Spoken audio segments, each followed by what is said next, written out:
So, hello and welcome to the New Gig podcast. I'm your host, Glenn Hodgson, and today I'm delighted to be joined by the Small Business and Entrepreneurship Lead at the UK Institute of Directors, Liz Barclay. How are you doing, Liz? I'm doing very well, thank you. Good, good, Excited good. about this new role with the IoD and Ex excited about what we might be able to do for freelancers, solopreneurs, small businesses yeah, around the UK. absolutely fantastic.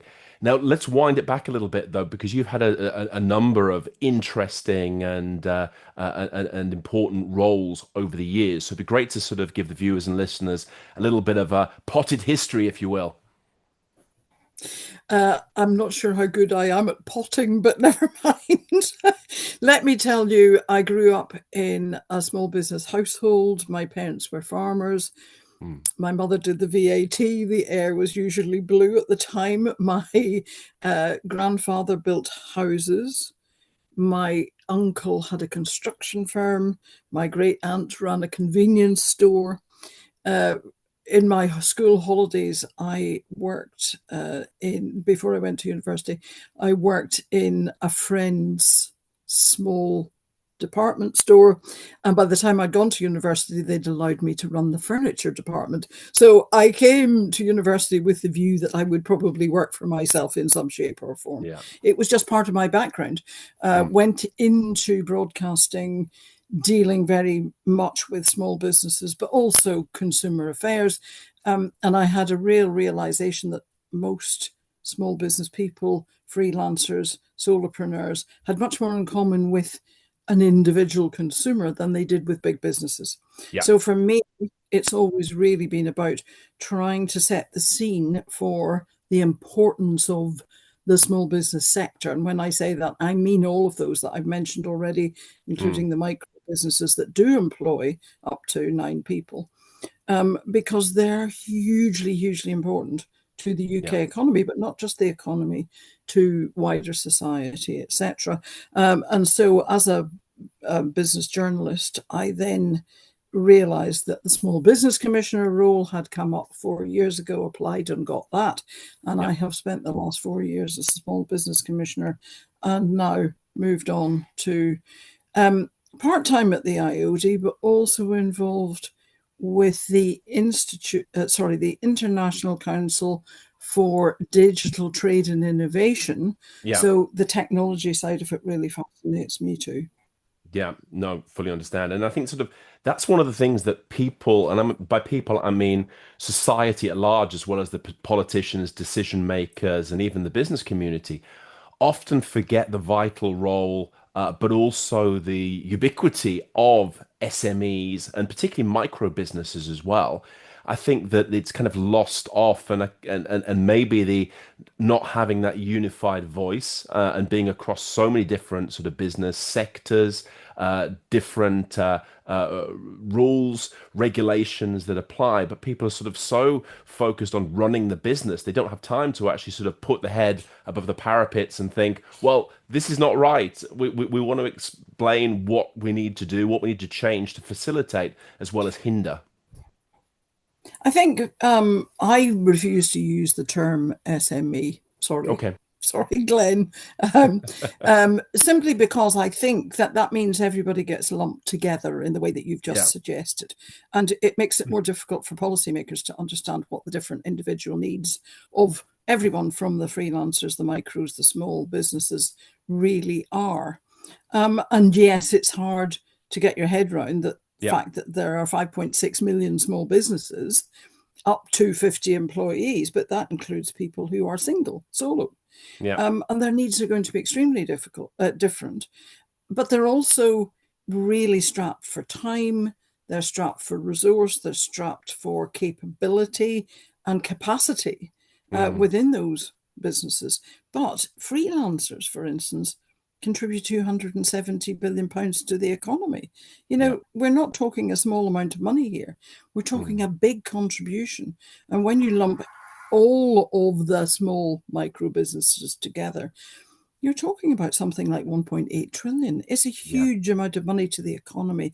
But I think that we also neglect to factor in the big contribution they make to the wider society. They're the ones who are contributing to the football pitch for the kids to play on Yeah. locally. Yeah. They're the ones who really understand their local communities, the needs of, and the needs of the people who are looking for employment, perhaps in the area. Mm, You mm, know, and those small micro and freelancers, etc., all those small businesses together, that's 50% of the employment, private sector employment in the UK. yeah. Hugely, hugely important. And it's where most of the innovation comes from. They're Right. agile, they have ideas, they innovate, they're prepared to take risks. And Mm, we really must factor that in, the needs in, if mm. we want to sustain that sector. And how is the approach at the moment? Because it seems to be, you talk about your mother turning the air blue when she was doing the VAT returns, but this is a common trend that we seem to see among small and micro businesses. It's kind of the red tape, and it's also one of the sort of the elements that stops individuals taking that step to create a business of their own because of the rules, regulations, and general bureaucracy, which tends to put people off, if not strangle them, when they're actually started. And I think at the moment there is a big problem. We are Mm, seeing, and it's interesting, it's almost the quiet closing of small businesses. okay. We're not really hearing about it as much as I might have expected us to do. We've lost 69,000 jobs in the hospitality sector Mm, relative over the last few months, but the forecasts are that we could lose as many as 200,000 of those jobs. That's wow. important. And we really need to think through why that might be happening.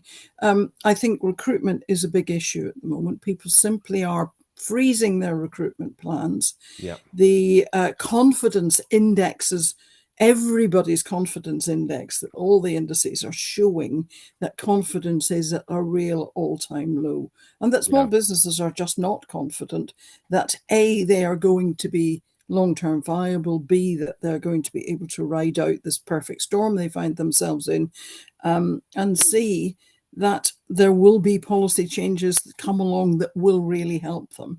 And of course, every time you've got to wait and see, Mm, businesses are not certain, so they don't yeah. invest. And we're now waiting to see what will happen in the budget. We Yeah. were waiting to see what would happen in the spending review. Businesses need certainty in Yeah. order to be able to invest. And if they're not investing in upskilling, retraining, taking people on, digitalization, uh, actually transforming their businesses in order to be more productive and grow, then the Mm. economy suffers from that. Yeah. So this is a real sort of problem that we're seeing at the moment, Liz, in terms Yes. of the everyday suffering of entrepreneurs. I think entrepreneurs are tough, and we've always seen small businesses be tough and resilient. Hmm. Um, but it seems to me at the moment that there are so many risks that seem to be heading in an entrepreneur's, direction, that they're more likely to sit and take stock. And that means they're not employing, not recruiting. Plans are going on ice, and where they might have considered creating jobs, they're waiting. And Yeah. that waiting to see is a real problem. Entrepreneurs take all the risk, they carry all the risk. Freelancers, in particular, of course, Yeah. carry uh, every risk, that they might get sick, that a key person that that they're working for doesn't pay them. Yes. All of those risks come to sit with the freelancers, the solopreneur, the micro business, the small business. Mm. And when you're carrying that much risk anyway, then the uncertainty of anything else coming in that poses a bigger risk obviously makes you take stock. And Yeah. at a time like this, when the government really needs to see growth in Yeah. order to pay for the public services, yes, it's a tough Completely. time, but also the cost of doing business is high. And Yeah. people don't want to, even as a freelancer, you do not want to put your charges up because you're not sure whether your customer is going to afford them. Yeah. Yeah. because they may think to themselves, well, we used to get better value for our money here, so we're going to ditch that. We're going to bring somebody in-house, perhaps. We're going to go and look somewhere else for somebody who can provide this service or product for cheaper. So Yeah. people don't want to put their prices up. That means they're carrying the costs, the additional costs, so the margins go down. Yeah. The And it's a margins go vicious down. circle. Yeah, completely. And I think it's important what you say as well about late payments or lack of payments, and particularly as we go into sort of the traditional summer holiday period as well.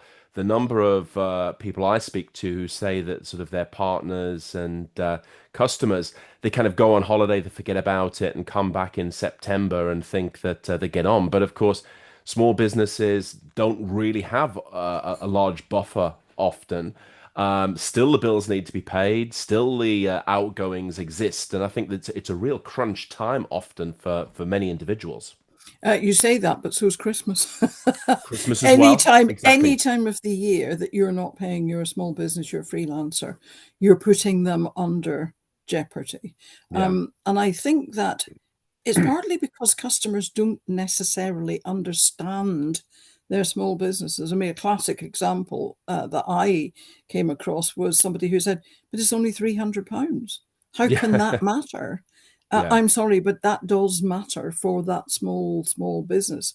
Yes. That's the difference between, being able to pay your energy bill and not, Yeah. or your insurance Yeah. or not. And I've been long been associated with something called Business Deadline, and Business Deadline is a very good resource for freelancers and solopreneurs, micro businesses, if they themselves are struggling with debt. But we've always said that quite a lot of the businesses that come to Business Deadline for help, debt advice, and business advice are one energy bill away from failure. Right. And when you are at that level, getting the money in quickly is really, really important. However, sometimes we sign up to contracts that say, I'll get paid in 120 days. You Yeah. can't, Yeah. you've got to really think about your management of your resources as to whether or not you can wait Yeah. 120 days to get paid. That's 4 months. That's a long, long time. It is. It And while you is. might get terribly, terribly excited, and I've been guilty of this as a freelancer, you get so excited about that wonderful piece of work that's come in. It's going to be the game changer. We're going to be able to build from here. And then the contract says 120-day payment terms.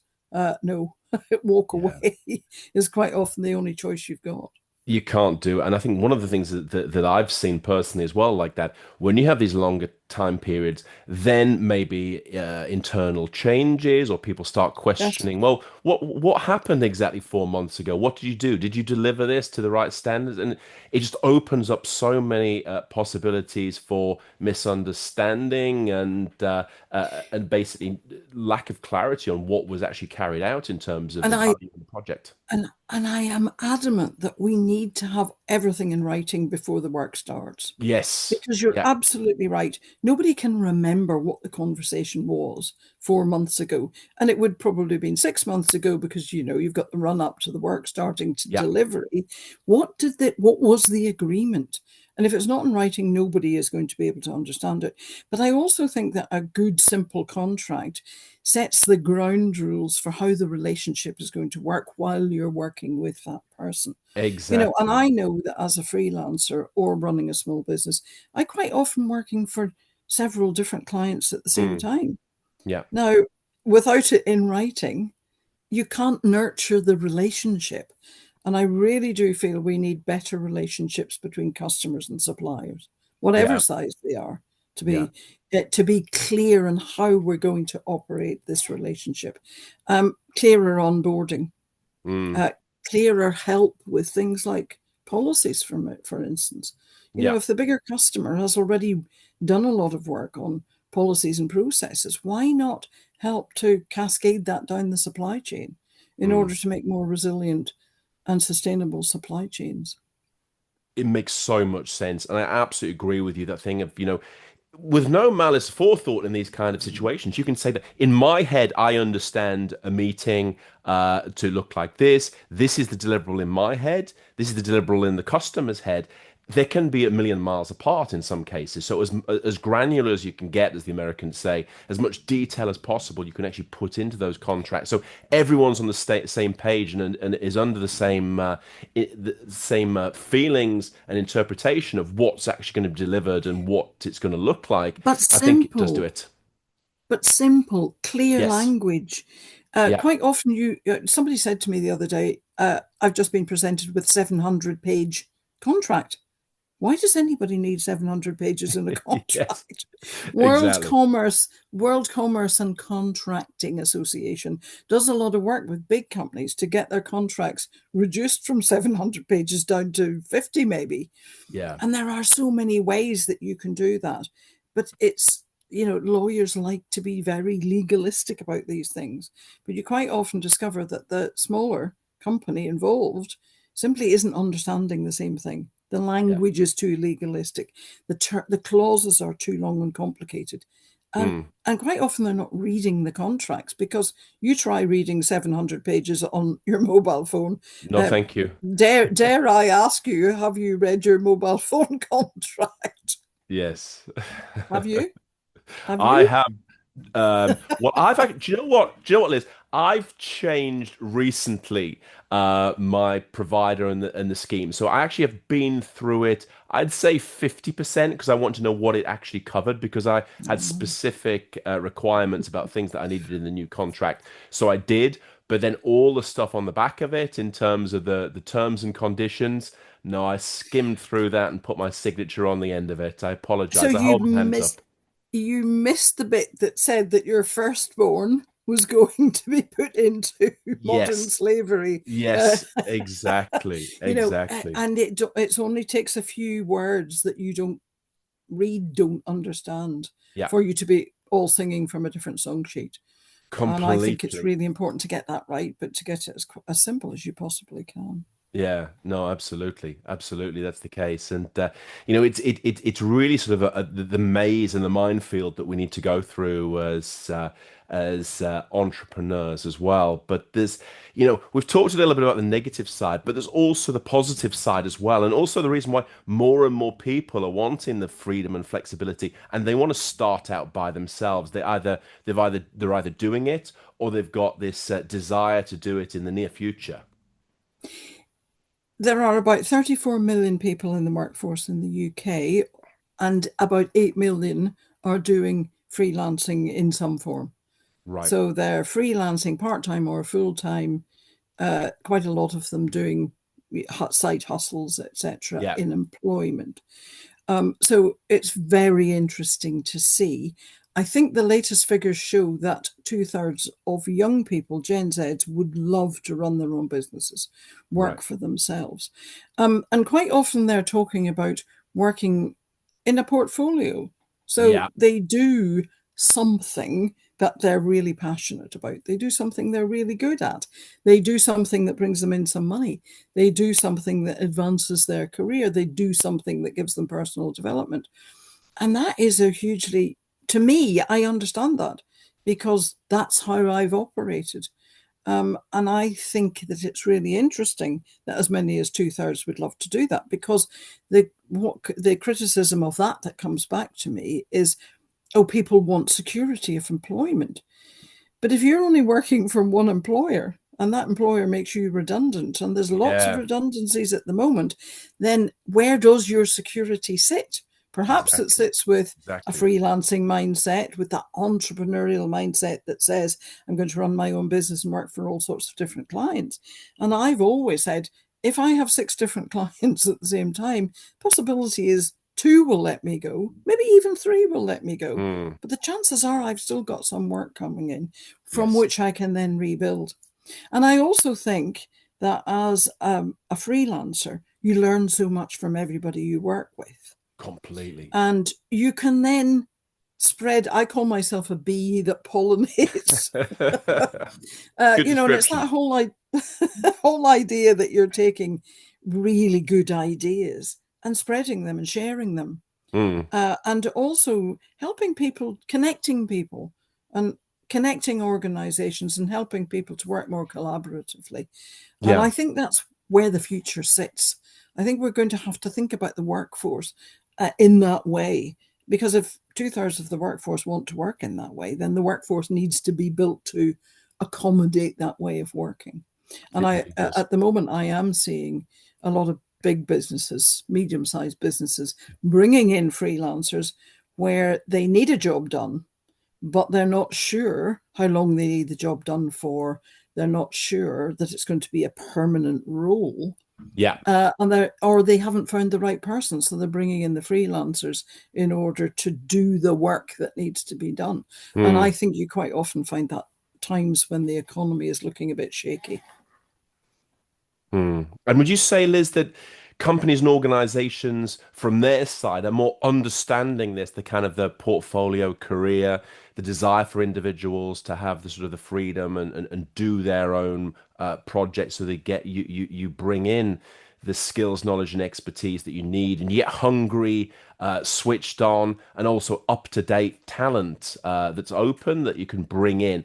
Are they understanding this, or is it still HR departments are thinking the kind of the 1960s position of this is the title, this is the kind of person, and I put out a request and a job ad and see who comes in for a full-time contract, basically. I think there's still a lot of that thinking that you've just mentioned, not just Mm, at HR departments, it's across senior management teams and boards and so on. But I think there is a glimmer of hope in that, yeah, uh, because of the technological changes that are required, and because that talent is coming from younger people.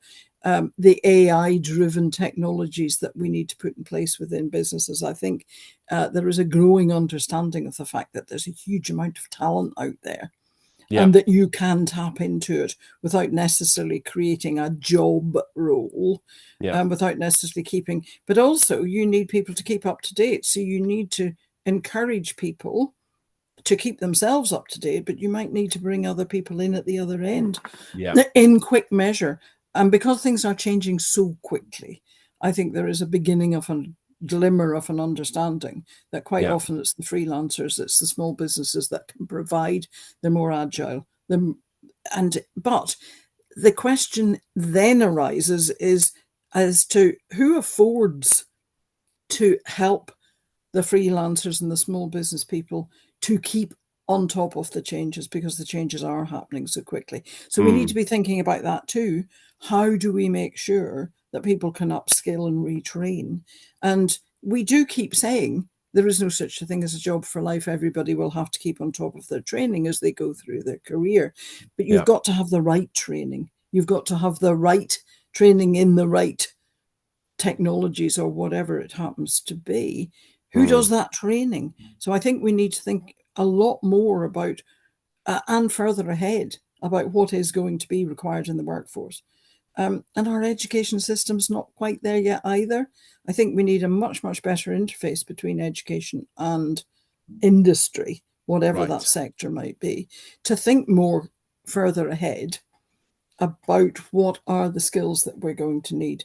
But there's also a change, I think, in understanding that you need attitude and aptitude. Empathy is a really important skill to have. What we used to call soft skills Yep. are now seen as core skills. And I think that's really important, because if you've got a young person who is desperate to keep learning, you're going to have somebody who is going to deliver for your company for a lot longer than the person who isn't keen to keep up with all the Yeah. latest changes and technologies. So we need to think of all of that in the round.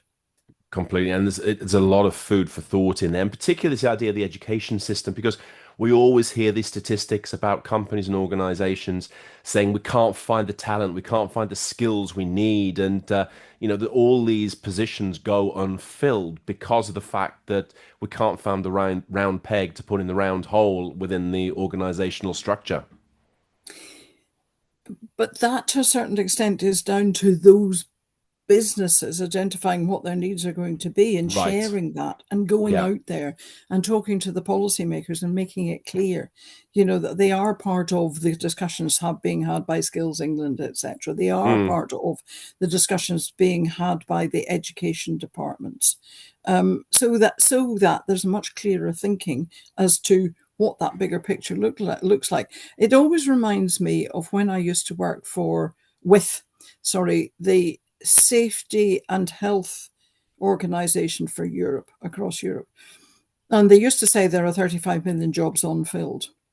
Right. But part of the reason there were 35 million jobs unfilled is because we've got an aging demographic. Mm.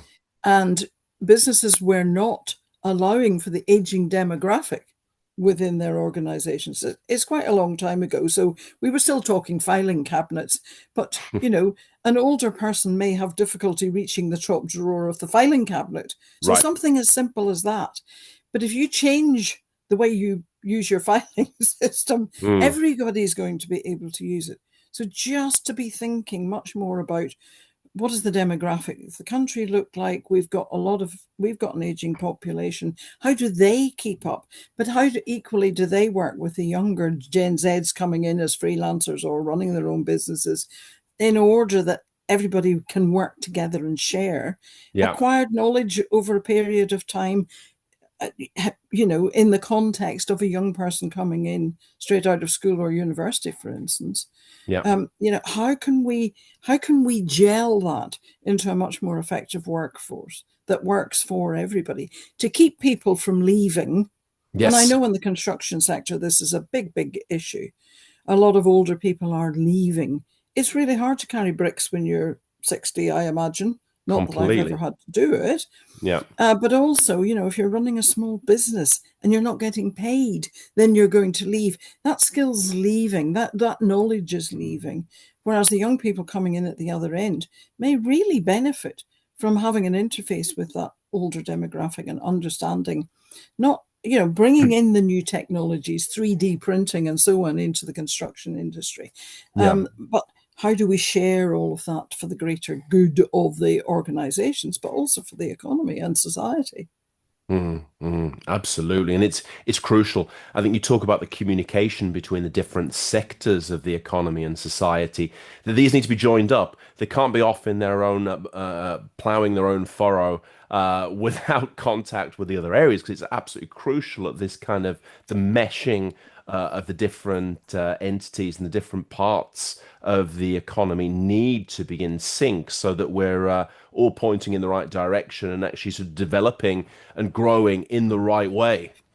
But some sectors are not talking. They don't have any connections. It's Mm. interesting because I this house is new. It was new 2.5 years ago, Right, and it was really difficult to get a mortgage because of the way it's built, because it's eco this, eco that. There's right. no toxic materials, etc., etc. There's solar, there's PV panels, there's an air source heat pump.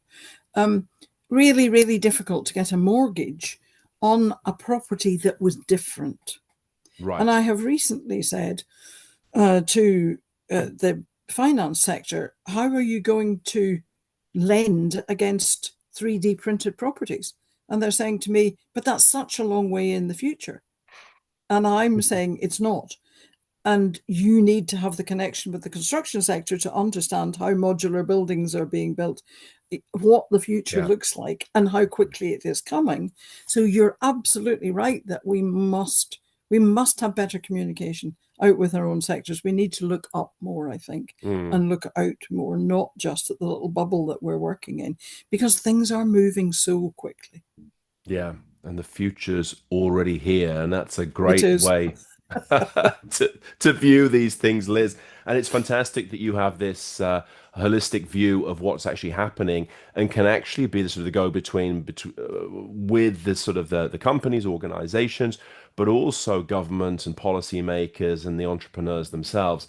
It's a vital role to be the right spider in the right web at these times. Oh, I think you're asking quite a lot there. I will do my best, You but always you do, know, Liz. Yes. but you know that sometimes something breaks that web. It can happen. I'm going to try to keep spinning.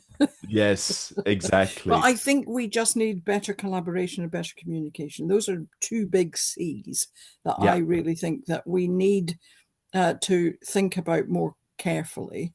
Yeah. Collaborative working will only come if we're all communicating better. And it comes down at some level to those contracts that we mentioned, but it also comes down to thinking about policy, etc. Mm, So mm. there's a big job to do. You're doing it too. Exactly. If it was easy, anyone could do it, Liz, and fantastic. And all power to you and all credit to you to be able to fight the good fight. And look forward to hearing from you again on the podcast to update us about what's happening and what still needs to be addressed. Hmm. I think there's, I think a lot of it's still going to be needed to be addressed for quite a long time. But look, it's not just down to me. Come on.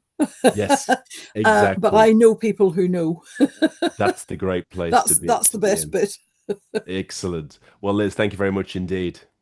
Thank you.